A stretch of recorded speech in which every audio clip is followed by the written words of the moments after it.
ಆ ಒಂದು ಕ್ಷಣ. ಲೇಖಕರು ರಾಮಮೂರ್ತಿ ಸೋಮನಹಳ್ಳಿ, ಮಂಗಳೂರು. ಅಧ್ಯಾಯ 69. ಸತೀಶ ತಾನು ಹೇಗೆ ಸಾಲದ ಸುಳಿಯಲ್ಲಿ ಸಿಲುಕಿ ನರಳುತ್ತಿದ್ದೇನೆ ಎಂಬ ವಿಷಯವನ್ನು ಒಂದೊಂದಾಗಿ ಎಸ್ಪಿಜಿಗೆ ತಿಳಿಸುತ್ತಾನೆ. ರೆಡ್ಡಿಯಿಂದ ಆದ ಮೋಸಕ್ಕೆ ಕೋರ್ಟ್ ಕೇಸ್ ಆದ ವಿಷಯ ತಿಳಿಸುತ್ತಾನೆ. ಪೊಲೀಸರು ಸಮನ್ಸ್ ಜಾರಿ ಮಾಡಲು ಬಂದ ದಿವಸ ತಾನು ಸುಳ್ಳು ಹೇಳಿ ನಂಬಿಸಿ ತಪ್ಪೆಸಗಿದೆ, ಕ್ಷಮಿಸು ಎಂದು ಕೇಳಿಕೊಳ್ಳುತ್ತಾನೆ. ಹೆರಿಗೆ ಸಂಬಂಧ ಬಿಲ್ಲು ಪಾವತಿಸಲು, ಮಗನ ಹುಟ್ಟಿದ ಹಬ್ಬ ಆಚರಿಸಲು ಮೀಟರ್ ಬಡ್ಡಿ ನೀಡಿ ಸಾಲ ಮಾಡಿರುವುದಾಗಿ ತಿಳಿಸುತ್ತಾನೆ. ಸತೀಶ ತನ್ನಲ್ಲಿ ಮುಚ್ಚಿಟ್ಟಿದ್ದ ಒಂದೊಂದೇ ವಿಷಯಗಳನ್ನು ಹೇಳುವಾಗ ಸುಜಾತ ಕುಗ್ಗಿ ಹೋಗುತ್ತಾಳೆ. ವಿಷಯಗಳನ್ನು ಮುಚ್ಚಿಟ್ಟು ತಪ್ಪು ಮಾಡಿದೆ, ಹಾಸಿಗೆ ಇದ್ದಷ್ಟು ಕಾಲು ಚಾಚಬೇಕು, ಮಿತಿ ಮೀರಿ ಬಡ್ಡಿ ನೀಡಿ ಸಾಲ ಮಾಡುವ ಅಗತ್ಯವೇನಿತ್ತು? ಕೋಪದಿಂದ ಪ್ರಶ್ನಿಸುತ್ತಾಳೆ. ಪರಿಸ್ಥಿತಿ ಹಾಗಿತ್ತು. ನಿಮ್ಮ ಅಮ್ಮ ಪ್ರತಿಯೊಂದು ವಿಷಯಕ್ಕೂ ಸುಮಿಯೊಂದಿಗೆ ತಾಳೆ ಹಾಕುತ್ತಿದ್ದರು. ಕಿರಿಯಳಿಯ ಕೇಶವನ ರೀತಿಯಲ್ಲೇ ನಾನು ನಡೆದುಕೊಳ್ಳಬೇಕೆಂದು ಬಯಸಿದ್ದರು. ಅವನ ಮುಂದೆ ಸಣ್ಣವನಾಗಬಾರದೆಂದು ಸಾಮರ್ಥ್ಯ ಮೀರಿ ಖರ್ಚು ಮಾಡಬೇಕಾಯಿತು. ಪರೋಕ್ಷವಾಗಿ ಮಹಾಲಕ್ಷ್ಮಿಯವರ ಮೇಲೆ ಆರೋಪ ಹೊರಿಸಿದ.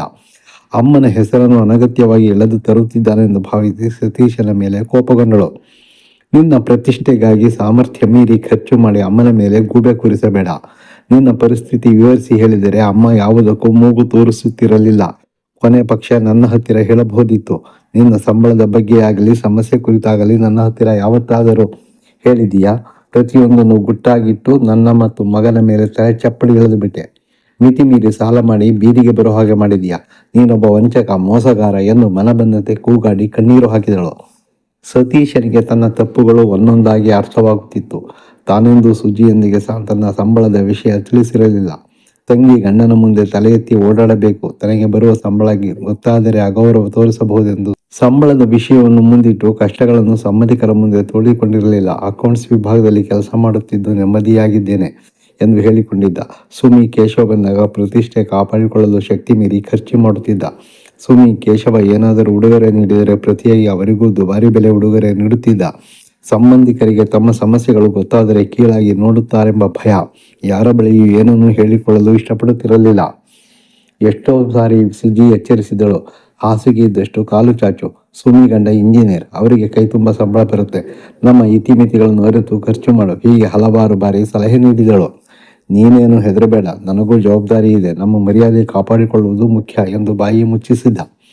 ಸತೀಶನಿಗೆ ಬರುತ್ತಿದ್ದ ಸಂಬಳ ತೀರಾ ಕಡಿಮೆಯೇನೂ ಇರಲಿಲ್ಲ. ಮಧ್ಯಮ ವರ್ಗದ ಕುಟುಂಬ ಬದುಕಲು ಸಾಕಾಗುವಷ್ಟು ಆದಾಯವಿತ್ತು. ಸುಜಿ ಸಹ ಅತ್ಯಂತ ಜವಾಬ್ದಾರಿಯಿಂದ ಮಿತವಾಗಿ ಖರ್ಚು ಮಾಡಿ ಸಂಸಾರ ಸಾಗಲು ನೆರವಾಗಿದ್ದಳು.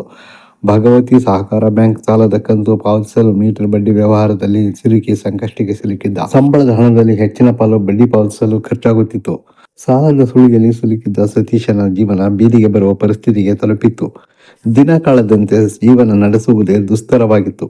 ಹೇಗಾದರೂ ಮಾಡಿ ಕೆಲಸಕ್ಕೆ ಸೇರಿ ಪರಿಸ್ಥಿತಿ ಸುಧಾರಿಸಲು ಹರಸಾಹಸ ಮಾಡುತ್ತಿದ್ದ ಸತೀಶ ಕೆಲಸ ಹುಡುಕಲು ಮುಂದಾದ.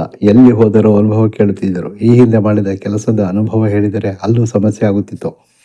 ಕೆಲಸದಿಂದ ವಜಾ ಮಾಡಿದರೆ ಎಂದು ಹೇಳುವುದಾದರೂ ಹೇಗೆ? ಅನುಭವ ಪ್ರಮಾಣ ಪತ್ರ ಕೇಳುತ್ತಿದ್ದರು.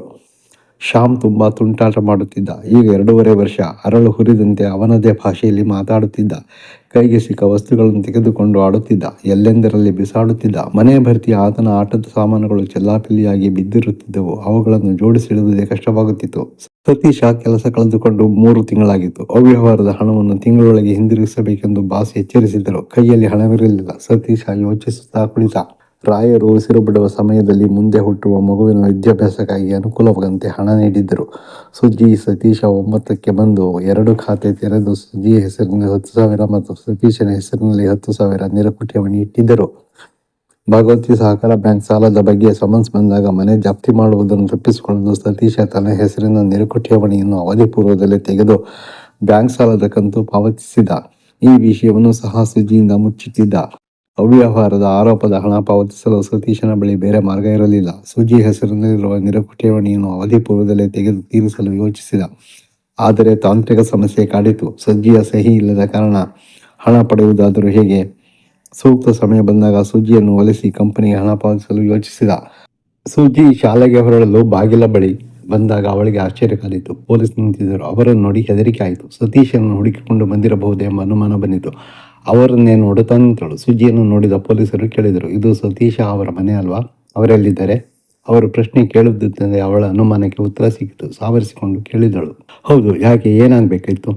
ನೋಡಿ, ಅವರು ಕೆಲಸ ಮಾಡುತ್ತಿದ್ದ ಕಂಪನಿಯಲ್ಲಿ ಅವ್ಯವಹಾರ ಮಾಡಿ ಮೋಸ ಮಾಡಿದ್ದಾರೆ ಅಂತ ಕಂಪನಿ ಮ್ಯಾನೇಜರ್ ದೂರು ನೀಡಿದ್ದಾರೆ. ಸತೀಶ ಎಲ್ಲಿದ್ದಾರೆ, ಕರೆಯಿರಿ. ಅವರು ಈಗ ನಮ್ಮ ಜೊತೆ ಸ್ಟೇಷನ್ಗೆ ಬರಬೇಕು. ಪೊಲೀಸರ ಮಾತು ಕೇಳಿ ಹೃದಯವೇ ನಿಂತಂತಾಯಿತು. ಪೊಲೀಸ್ ಸ್ಟೇಷನ್ ಹೆಸರು ಕೇಳಿ ಜೀವ ಹೋದ ಅನುಭವ.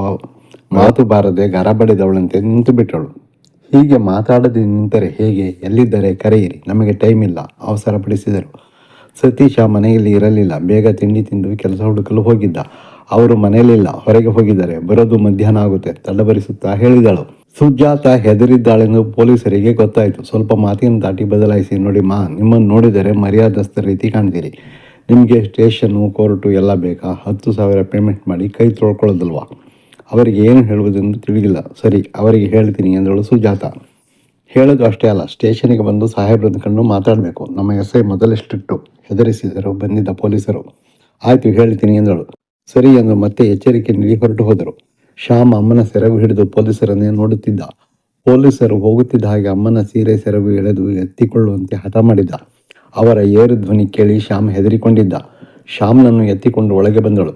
ಶಾಲೆಗೆ ಹೋಗಲು ಮನಸ್ಸಾಗಲಿಲ್ಲ. ಈ ಮನಸ್ಥಿತಿಯಲ್ಲಿ ಪಾಠ ಮಾಡುವುದಾದರೂ ಹೇಗೆ? ಸಮಸ್ಯೆಗಳನ್ನು ಸತೀಶ ಹುಟ್ಟು ಹಾಕಿದ್ದ. ಈ ಮೊದಲು ಒಬ್ಬನೇ ಕೊರಗುತ್ತಿದ್ದ. ಈಗ ಸುಜ್ಜಿಯನ್ನು ಸಮಸ್ಯೆಯ ಸುಳಿಗೆ ದೂಡಿ ಅವಳ ನೆಮ್ಮದಿಯನ್ನು ಕಿತ್ತುಕೊಂಡಿದ್ದ. ಸಮಸ್ಯೆಗಳ ಸುಳಿಯಿಂದ ಹೊರಬರುವುದಾದರೂ ಹೇಗೆ? ತಂಗಿ ಸುಮಿಯ ಸಹಾಯ ಪಡೆದರೆ ಹೇಗೆ? ಅವಳಿಂದ ಬಡ್ಡಿ ಇಲ್ಲದ ಸಾಲ ಪಡೆದು ಮುಂದೆ ಅನುಕೂಲವಾದಾಗ ತೀರಿಸಬಹುದು ಎಂಬ ಆಲೋಚನೆ ಬಂತು. ಆದರೆ ಅವಳ ಒಳಮನಸ್ಸು ಒಪ್ಪಲಿಲ್ಲ. ಸಂಸಾರದ ಗುಟ್ಟು ಕಾಪಾಡುವುದು ತನ್ನ ಧರ್ಮ. ಸಾಲ ಕೇಳುವಾಗ ಸತೀಶನ ಎಡವಟ್ಟುಗಳನ್ನು ವಿವರಿಸಿ ಹೇಳಬೇಕಾಗುತ್ತದೆ. ಇದರಿಂದ ಸತೀಶನ ಮಾನಮರ್ಯಾದೆಯನ್ನು ಹಾಳು ಮಾಡದಂತಾಗುತ್ತದೆ. ಅವನ ಬಗ್ಗೆ ಲಘುವಾಗಿ ಮಾತಾಡಲು ಅವಕಾಶ ಮಾಡಿಕೊಟ್ಟಂತಾಗುತ್ತದೆ. ಪ್ರಾಣ ಬಿಟ್ಟರೂ ಸರಿ, ಸಂಸಾರದ ಗುಟ್ಟನ್ನು ಬಿಟ್ಟುಕೊಡಬಾರದು. ಯಾರ ಬಳಿಯೂ ಕೈ ಚಾಚಬಾರದೆಂದು ನಿರ್ಧರಿಸಿದಳು. ಮಧ್ಯಾಹ್ನ ಊಟದ ಸಮಯಕ್ಕೆ ಸತೀಶ ಮನೆಗೆ ಬಂದ. ಮನೆ ಬೀಗ ಹಾಕಿರಲಿಲ್ಲ. ಅದರ ಅರ್ಥ ಸುಜ್ಜಿ ಶಾಲೆಗೆ ಹೋಗಿಲ್ಲ. ಏನಾಗಿರಬಹುದು? ಆತಂಕದಿಂದಲೇ ಒಳಗೆ ಬಂದ. ಶ್ಯಾಮ್ ಮಲಗಿದ್ದ. ಅವನ ಪಕ್ಕ ಮಲಗಿದ್ದ ಸುಜಿ ಶೂನ್ಯ ದೃಷ್ಟಿ ಬೀರಿ ಮೇಲೆ ನೋಡುತ್ತಿದ್ದಳು. ತಾನು ಬಂದಿರುವುದನ್ನು ಸುಜಿ ಗಮನಿಸಿಲ್ಲವೆಂದುಕೊಂಡ ಸತೀಶ ಪ್ರಶ್ನಿಸಿದ, ಯಾಕೆ ಸುಜಿ, ಶಾಲೆಗೆ ಹೋಗಿಲ್ವಾ? ಶ್ಯಾಮ್ ಇಲ್ಲೇ ಇದ್ದಾನೆ, ಡೇ ಕೇರಿಗೆ ಕಳಿಸಲಿಲ್ವಾ? ಸತೀಶನ ಧ್ವನಿ ಕೇಳುತ್ತಿದ್ದಂತೆ ಸುಜಿ ಸಿಟ್ಟು ನೆತ್ತಿಗೇರಿತು. ಆವೇಗವನ್ನು ತಡೆದುಕೊಳ್ಳುವ ಸ್ಥಿತಿಯಲ್ಲಿ ಇರಲಿಲ್ಲ. ಶಾಲೆಗಲ್ಲ, ಸ್ಮಶಾನಕ್ಕೆ. ಯಾಕೆ ಹೋಗಿಲ್ಲ ಅಂತ ಕೇಳು, ರಾಚಿ ನುಡಿದಳು. ಸತೀಶ ತಬ್ಬಿಬ್ಬಾದ. ತಾನೇನು ಮಾಡಿದ್ದೇನೆ ಎಂದು ತಿಳಿಯಲಿಲ್ಲ. ಅವಳು ತುಂಬ ಸಿಟ್ಟಿನಿಂದ ಇದ್ದಳು. ಏನಾಯಿತು? ಯಾಕೆ ಹೀಗೆ ಕೂಗಾಡ್ತಿದ್ಯಾ? ನೀನು ಮಾಡಿರೋ ಘನಂದಾರಿ ಕೆಲಸಕ್ಕೆ ಕೂಗಾಡದೆ ಡ್ಯಾನ್ಸ್ ಮಾಡಬೇಕಾ? ಈ ರೀತಿ ಇಂಚಿಂಚಾಗಿ ಕೊಲ್ಲೋ ಬದಲು ವಿಷ ಕೊಟ್ಟು ಒಂದೇ ಸಲ ಸಾಯಿಸಿಬಿಡು. ನನಗೆ ಈ ಅವಮಾನ ನೋವು ಸಹಿಸೋದಕ್ಕೆ ಆಗೋಲ್ಲ ಎಂದು ತಲೆಯನ್ನು ಚೆಚ್ಚಿಕೊಂಡು ಅಳಲಾರಂಭಿಸಿದಳು. ಕಕ್ಕಾಬಿಕ್ಕಿಯಾಗಿ ಸತೀಶ ನಿಂತು ಬಿಟ್ಟ. ತಳಮಳ ಹೆಚ್ಚಾಯಿತು. ಸುಜಿ ಆಕ್ರೋಶ ಆಕ್ರಂದನ ಮುಂದುವರೆದಿತ್ತು. ದೇವರೇ, ನನ್ನನ್ನು ಯಾಕಪ್ಪ ಇನ್ನೂ ಬದುಕಿಸಿದೀಯಾ? ಅಪಘಾತವಾದಾಗಲೇ ಪ್ರಾಣ ತೆಗೆದುಕೊಳ್ಳಬಾರದಿತ್ತ? ಈ ಎಲ್ಲ ಕರ್ಮನ ನೋಡೋದಿಕ್ಕೆ ಬದುಕಿಸಿದೀಯಾ? ಸುಜಿಯ ರೋದನ ಮುಗಿಲು ಮುಟ್ಟಿತು. ಸಮಾಧಾನ ಪಡಿಸಲು ಮುಂದಾದ. ಅವಳ ಹತ್ತಿರ ಹೋಗಿ ಕುಳಿತ. ಆವೇಶ ಬಂದವರಂತೆ ಸತೀಶನನ್ನು ಜೋರಾಗಿ ದೂಡಿದಳು. ಸತೀಶ ಆಯ ತಪ್ಪಿ ಬಿದ್ದ. ಹೋಗು, ಇಲ್ಲಿ ಇರಬೇಡ, ನನ್ನಿಂದ ಯಾರಿಗೂ ನೆಮ್ಮದಿ ಇಲ್ಲ ಎಂದು ಮನವನ್ನು ದೂಷಿಸಿ ಕಣ್ಣೀರು ಹಾಕಿದಳು. ಸತೀಶ ಮೌನವಹಿಸಿ ಸುಮ್ಮನೆ ನಿಂತ. ಹೊತ್ತು ಸಮಾಧಾನವಾದ ನಂತರ ಅವಳೇ ಹೇಳುತ್ತಾಳೆ ಎಂದುಕೊಂಡು ತಲೆ ತೆಗೆಸಿ ಕುಳಿತಿದ್ದ. ಅವನ ತಲೆಯಲ್ಲಿ ನೂರಾರು ಆಲೋಚನೆಗಳು ಬಂದು ಹೋದವು. ಸುಜ್ಜಿ ಮನಸ್ಸೋ ಇಚ್ಛೆ ಬೈದು ಹೊತ್ತು ಸುಸ್ತಾಗಿ ಮಗನ ಪಕ್ಕ ಮಲಗಿದಳು. ಕಣ್ಮುಚ್ಚಿ ಯೋಚಿಸುತ್ತಾ ಸತೀಶ ಕುಳಿತಿದ್ದ. ಮನಸ್ಸಿನಲ್ಲಿ ಹೋಯ್ತಟ್ಟ. ತಳಮಳ ಹೆಚ್ಚಾಗುತ್ತಿತ್ತು. ಶಾಲೆಗೂ ಹೋಗದೆ ಯಾಕೆ ಹೀಗೆ ರಂಪಟ ಮಾಡುತ್ತಿದ್ದಾಳೆ? ಏನಾದರೂ ಬ್ಯಾಂಕಿನಿಂದ ನೋಟಿಸ್ ಬಂದಿರಬಹುದೇ? ಅನುಮಾನ ಕಡಿತು. ಮ್ಯಾನೇಜರ್ ಮಾತಿನಂತೆ ನಡೆದುಕೊಂಡಿರಲಿಲ್ಲ. ಒಂದೆರಡು ಕಂತು ಕಟ್ಟಿ ಸುಮ್ಮನಾಗಿದ್ದ. ಭಯ ಶುರುವಾಯಿತು. ಮೆಲ್ಲನೆ ಕೇಳಿದ, ಪ್ಲೀಸ್, ಏನಾಯ್ತು ಹೇಳು. ಕೂಗಾಡಿ ಎತ್ತು ಸುಸ್ತಾಗಿದ್ದ ಸುಜಿಗೆ ಸ್ವಲ್ಪ ಸಮಾಧಾನವಾಗಿದ್ದು. ಪೊಲೀಸರು ಬಂದಿದ್ರು. ನೀನು ಕಂಪನಿಗೆ ಮೋಸ ಮಾಡಿದೀಯ ಅಂತ ಮ್ಯಾನೇಜರ್ ದೂರು ಕೊಟ್ಟಿದ್ದಾರಂತೆ. ಮೆಲ್ಲನೆ ಉಸಿರಿದಳು. ಸತೀಶ ನಿರೀಕ್ಷಿಸಿದ್ದ, ಆದರೆ ಏನು ಮಾಡುವ ಸ್ಥಿತಿಯಲ್ಲಿ ಇರಲಿಲ್ಲ. ನಾನು ಮಾಡದ ತಪ್ಪಿಗೆ ಈ ಶಿಕ್ಷೆ. ನಾನೆಲ್ಲಿಂದ ಹಣ ಕೊಡಲಿ? ವಿಷ ಕುಡಿಯೋಕ್ಕೂ ಒಂದು ಪೈಸೆ ಸಹ ಇಲ್ಲ. ನೊಂದು ನುಡಿದ. ಸತೀಶನ ಮಾತಿನಲ್ಲಿ ಸುಜಿಗೆ ನಂಬಿಕೆ ಇತ್ತು. ತಾನು ಸಿಟ್ಟಿನ ಭರದಲ್ಲಿ ಏನೇ ಹೇಳಿದರೂ ಅದಕ್ಕೆ ಅರ್ಥವಿಲ್ಲ. ತನ್ನ ಗಂಡ ಜೀವ ಹೋದರೂ ಮೋಸ ಮಾಡುವುದಿಲ್ಲ ಎಂಬ ಅಪಾರ ನಂಬಿಕೆ ಅವಳಿಗಿತ್ತು. ಪರಿಸ್ಥಿತಿಯ ಕೈಗೊಂಬೆಯಾಗಿದ್ದಾನೆ. ಈ ಪರಿಸ್ಥಿತಿಯಲ್ಲಿ ಅವನ ಬೆನ್ನಿಗೆ ನಿಲ್ಲಬೇಕೆಂದು ನಿರ್ಧರಿಸಿದಳು ಸುಜಿ. ನಾನು ನಂಬ್ತೀನಿ ಸತಿ, ನೀನು ಪ್ರಾಮಾಣಿಕ. ಆದರೆ ಸಮಾಜ, ಕಾನೂನು ನಂಬೋದಿಲ್ಲ. 10,000 ಹಣ ಕಂಪನಿಗೆ ನಷ್ಟ ಆಗಿರೋದು ನಿನಗೆ ಗೊತ್ತು. ಅದಕ್ಕೆ ನೀನು ಜವಾಬ್ದಾರಿ ಹೊರಬೇಕು. ಸುಜ್ಜಿಯ ಮಾತಿನಲ್ಲಿ ಅರ್ಥವಿತ್ತು. ತನ್ನ ಬೇಜವಾಬ್ದಾರಿಯಿಂದಲೇ 10,000 ನಷ್ಟವಾಗಿದೆ ಎಂಬ ಅರಿವಿತ್ತು. ಆದರೆ ಅದು ಉದ್ದೇಶಪೂರ್ವಕವಾಗಿ ಮಾಡಿರಲಿಲ್ಲ. ಕೆಲಸದ ಒತ್ತಡ, ಮಾನಸಿಕ ಒತ್ತಡದಿಂದ ಲೆಕ್ಕಾಚಾರದಲ್ಲಿ ಎಡವಟ್ಟಾಗಿರಬಹುದು. ಆದರೆ ಅದನ್ನು ಹೇಳಿದರೆ ಪ್ರಯೋಜನವಿಲ್ಲ. ಸುಜಿ ಆಕ್ಷೇಪಣೆಗೆ ಏನನ್ನು ಹೇಳದೆ ಸುಮ್ಮನೆ ಕುಳಿತ. ತುಂಬ ಹತಾಶನಾಗಿದ್ದ. ದಾರಿ ಕಾಣದಾಯಿತು. ಇದ್ದಕ್ಕಿದ್ದಂತೆ ಸುಜಿಯ ಬಳಿ ಹೋಗಿ ಅಪ್ಪಿಕೊಂಡು ಬಿಕ್ಕಳಿಸಿದ. ದುಃಖ ತೋಡಿಕೊಂಡ. ನಾನು ನಿರಪರಾಧಿ, ಎಂದೂ ಬೇಜವಾಬ್ದಾರಿಯಿಂದ ನಡೆದುಕೊಂಡಿಲ್ಲ. ನಿಷ್ಠೆ ಮತ್ತು ಪ್ರಾಮಾಣಿಕತೆ ನನ್ನ ಉಸಿರು, ನನ್ನನ್ನು ನಂಬು ಎಂದು ಪದೇ ಪದೇ ಹೇಳುತ್ತಿದ್ದ. ಸಾರಿ ಸುಜಿ, ನನ್ನಿಂದ ನಿಮಗೆಲ್ಲ ಕೆಟ್ಟ ಹೆಸರು. ಅಪ್ಪ ಅಮ್ಮನಿಗೆ ಒಳ್ಳೆಯ ಮಗನಾಗಲಿಲ್ಲ. ಈಗ ನೋಡಿದರೆ ನಿನಗೆ ಒಳ್ಳೆಯ ಗಂಡನಾಗಲಿಲ್ಲ. ಶ್ಯಾಮಿಗೆ ಒಳ್ಳೆಯ ಅಪ್ಪನಾಗಲಿಲ್ಲ. ನನಗೆ ಜೀವನ ಸಾಕಾಗಿದೆ, ಬದುಕುವ ಮನಸ್ಸಿಲ್ಲ. ನನ್ನನ್ನು ಕ್ಷಮಿಸಿಬಿಡು. ಬಿಗಿಯಾಗಿ ತಬ್ಬಿಕೊಂಡು ಅಳಲಾರಂಭಿಸಿದ. ನನಗೆ ಗೊತ್ತು, ನೀನು ನಿರಪರಾಧಿ. ಎಂಥ ಸಂದರ್ಭದಲ್ಲೂ ನೀನು ಬೇಜವಾಬ್ದಾರಿಯಿಂದ ವರ್ತಿಸಿಲ್ಲ. ನಿಷ್ಠೆ ಮತ್ತು ಪ್ರಾಮಾಣಿಕತೆ ನಿನ್ನ ಉಸಿರು. ಒಳಬೇಡ, ಧೈರ್ಯವಾಗಿರು. ಹೆಣ್ಣಾಗಿ ನಾನೇ ಧೈರ್ಯವಾಗಿದ್ದೇನೆ. ಎಂಥ ಪರಿಸ್ಥಿತಿ ಬರಲಿ ಸಾಯುವ ಮಾತನಾಡಬೇಡ. ಆ ರೀತಿ ಯೋಚಿಸುವುದು ತಪ್ಪು. ಸಾಯಬೇಕು ಅನಿಸಿದಾಗ ಒಮ್ಮೆ ನಿನ್ನ ಸುಜಿ ಮತ್ತು ಶ್ಯಾಮ್ ನೆನಪು ಮಾಡಿಕೊ. ತಪ್ಪು ನಿರ್ಧಾರ ಮಾಡಿ ನಿನ್ನ ಜೀವದ ಜೊತೆಗೆ ಮತ್ತೆರಡು ಜೀವ ಕಳೆಯಬೇಡ, ತಿಳುವಳಿಕೆ ಹೇಳಿದಳು. ಸುಜಿಯ ಮಾತು ಸತೀಶನ ಮನಸ್ಸಿಗೆ ತಟ್ಟಿತು. ಬೇರೆಯವರು ನಂಬಲಿ ಬಿಡಲಿ, ನನ್ನ ಸುಜಿಗೆ ನನ್ನ ಮೇಲೆ ನಂಬಿಕೆ ಇದೆ, ಅಷ್ಟು ಸಾಕೆಂದು ಸಮಾಧಾನಗೊಂಡ. ಆದರೆ ಪರಿಸ್ಥಿತಿ ಭಿನ್ನವಾಗಿತ್ತು. ಕಂಪನಿಗೆ ಹಣ ಕಟ್ಟಬೇಕಿತ್ತು. ಸದ್ಯದಲ್ಲಿ ಬ್ಯಾಂಕಿನ ನೋಟಿಸ್ ಬರುತ್ತೆ, ಜೊತೆಗೆ ಕೈ ಸಾಲ, ಬಡ್ಡಿ ವಸೂಲಿಗೆ ಮನೆ ಬಾಗಿಲಿಗೆ ಗೂಂಡಗಳು ಬರುತ್ತಾರೆ. ಬಸವಳಿದು ಹೋದ. ಸತೀಶ ಪರಿಸ್ಥಿತಿಯ ಕೈಗೊಂಬೆಯಾಗಿದ್ದ. ತನ್ನ ಅಂತರಂಗದ ಭಯವನ್ನು ವ್ಯಕ್ತಪಡಿಸಲು ಮುಂದಾದ. ಹೇಗೆ ಬದುಕಲಿ ಸುಜಿ? ಹಣ ಕೊಡದೆ ಹೋದರೆ ಜೈಲು ಪಾಲಾಗಬೇಕು, ಅದಕ್ಕಿಂತ ಸಾವಿದೆ ಮೇಲು. ಸತೀಶ ತನ್ನ ಆತಂಕ ವ್ಯಕ್ತಪಡಿಸಿದ. ನೋಡು, ಕೊನೆ ಉಸಿರು ಇರುವವರೆಗೂ ನಾನು ನಿನ್ನ ಜೊತೆ ಇರ್ತೀನಿ. ಶ್ಯಾಮ್ ಒಬ್ಬನೇ ಮಗನಲ್ಲ, ನೀನು ನನ್ನ ಮಗನೇ ಎಂದು ತನ್ನ ಕೈಯಲ್ಲಿದ್ದ ಉಂಗುರ ಮತ್ತು ಕತ್ತಿನಲ್ಲಿದ್ದ ಸರ ತೆಗೆದು ಸತೀಶನ ಕೈಗಿತ್ತಳು. ಸತೀಶನಿಗೆ ದುಃಖ ತಡೆಯಲಾಗಲಿಲ್ಲ. ಮದುವೆ ವಾರ್ಷಿಕೋತ್ಸವದ ನೆನಪಿಗಾಗಿ ಉಡುಗೊರೆಯಾಗಿ ತಾನಾಗಿ ಅವಳ ಕೊರಳಿಗೆ ಹಾಕಿದ್ದ ಸರ. ಕ್ಷಮಿಸು ಎಂದು ಅವಳ ಮಡಿಲಲ್ಲಿ ಮಲಗಿ ಅಳಲಾರಂಭಿಸಿದ. ಅಪ್ಪನ ಅಳು ಕೇಳಿ ಶ್ಯಾಮ್ ಎದ್ದು ಅಮ್ಮನ ಮಡಿಲು ಸೇರಿ ಅಳಲಾರಂಭಿಸಿದ. ಒಂದು ಮಡಿಲಲ್ಲಿ ಸತೀಶ, ಮತ್ತೊಂದು ಮಡಿಲಲ್ಲಿ ಶ್ಯಾಮ್. ಸತೀಶನ ಪಾಲಿಗೆ ಸುಜಿ ದೇವತೆ ಅಂತ ಕಂಡ ಮಗಳು. ಅಮ್ಮನ ಮಡಿಲಲ್ಲಿ ಮಲಗಿದ್ದ ಅನುಭವ. ನೋವನ್ನು ಮರೆತು ಆ ಕ್ಷಣವನ್ನು ಅನುಭವಿಸಿದ. ಮುಂದುವರಿಯುವುದು.